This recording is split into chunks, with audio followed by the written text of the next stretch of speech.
27 में चुनाव होने वाले हैं और उससे पहले समाजवादी पार्टी और कांग्रेस का गठबंधन टूटने की खबर मिली है। वहीं कांग्रेस ने अब बीएसपी को गठबंधन के लिए ऑफर किया है। तो ऐसे में भारतीय बीएसपी की तरफ जाती हुई कांग्रेस नजर आ रही है। वहीं आपको बता दें कि जो यूपी में दो लड़के कहे जाते रहे हैं, राहुल गांधी और अखिलेश यादव, उनकी राहें अब जुदा हो गई है। यानी विधानसभा चुनावों से पहले एक बड़ा बदलाव यहां पर देखने को मिलने वाला है। एक तरफ जहां लोकसभा चुनावों में खूब सुर्खियां बटोरते हुए अखिलेश यादव साथ साथ में राहुल गांधी नजर आ रहे थे, वहीं दूसरी तरफ विधानसभा चुनावों से ठीक पहले इस गठबंधन का टूटना कई सारे सवाल जरूर खड़े करता है। ऐसे में मायावती की एंट्री विधानसभा चुनावों में एक बार फिर से जोरों शोरों से होती हुई नजर आ सकती है। अगर कांग्रेस के साथ में मायावती ने गठबंधन कर लिया, यानी कि बहुजन समाज पार्टी ने अगर गठबंधन कांग्रेस के साथ कर लिया, तो कांग्रेस पार्टी की तरफ से खुला ऑफर दे दिया गया है बीएसपी को, और ऐसे में अब निगाहें बीएसपी के ऊपर बनी हुई हैं। 2026 के स्थानीय चुनाव में कांग्रेस अपने बलबूते पर जो संगठन सृजन का कार्य हमने किया है, उस आत्मविश्वास पर कांग्रेस के कार्यकर्ताओं की मांग का सम्मान करते हुए इस चुनाव में हम अकेले स्थानीय निकाय चुनाव में जाएंगे, चाहे वो नगर पालिका का हो, महानगर पालिका का हो, जिला परिषद का हो। आदरणीय बहन जी को, आदरणीय मायावती जी को इससे पहले भी लोकसभा चुनाव में भी जिस प्रकार से देश में दलितों पर अत्याचार हो रहा है, उन सब चीज को चलते हुए उस समय भी उनसे हम अपेक्षा कर रहे थे कि उनका सहयोग मिलेगा।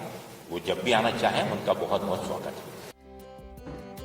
और इस बीच रुक करेंगे बड़ी खबर का। यूपी में 27 में चुनाव होने वाले हैं और उससे पहले समाजवादी पार्टी और कांग्रेस का गठबंधन टूटने की खबर मिली है। वहीं कांग्रेस ने अब बीएसपी को गठबंधन के लिए ऑफर किया है। तो ऐसे में भारतीय बीएसपी की तरफ जाती हुई कांग्रेस नजर आ रही है। वहीं आपको बता दें कि जो यूपी में दो लड़के कहे जाते रहे हैं, राहुल गांधी और अखिलेश यादव, उनकी राहें अब जुदा हो गई है। यानी विधानसभा चुनावों से पहले एक बड़ा बदलाव यहां पर देखने को मिलने वाला है। एक तरफ जहां लोकसभा चुनावों में खूब सुर्खियां बटोरते हुए अखिलेश यादव साथ साथ में राहुल गांधी नजर आ रहे थे, वहीं दूसरी तरफ विधानसभा चुनावों से ठीक पहले इस गठबंधन का टूटना कई सारे सवाल जरूर खड़े करता है। ऐसे में मायावती की एंट्री विधानसभा चुनावों में एक बार फिर से जोरों शोरों से होती हुई नजर आ सकती है। अगर कांग्रेस के साथ में मायावती ने गठबंधन कर लिया, यानी कि बहुजन समाज पार्टी ने अगर गठबंधन कांग्रेस के साथ कर लिया, तो कांग्रेस पार्टी की तरफ से खुला ऑफर दे दिया गया है बीएसपी को, और ऐसे में अब निगाहें बीएसपी के ऊपर बनी हुई हैं।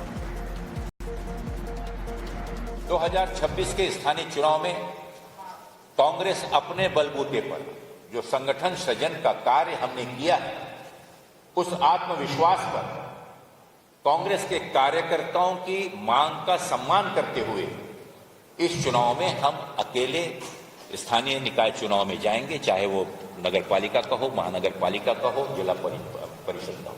आदरणीय बहन जी को, आदरणीय मायावती जी को इससे पहले भी लोकसभा चुनाव में भी जिस प्रकार से देश में दलितों पर अत्याचार हो रहा है, उन सब चीज को चलते हुए उस समय भी उनसे हम अपेक्षा कर रहे थे कि उनका सहयोग मिलेगा।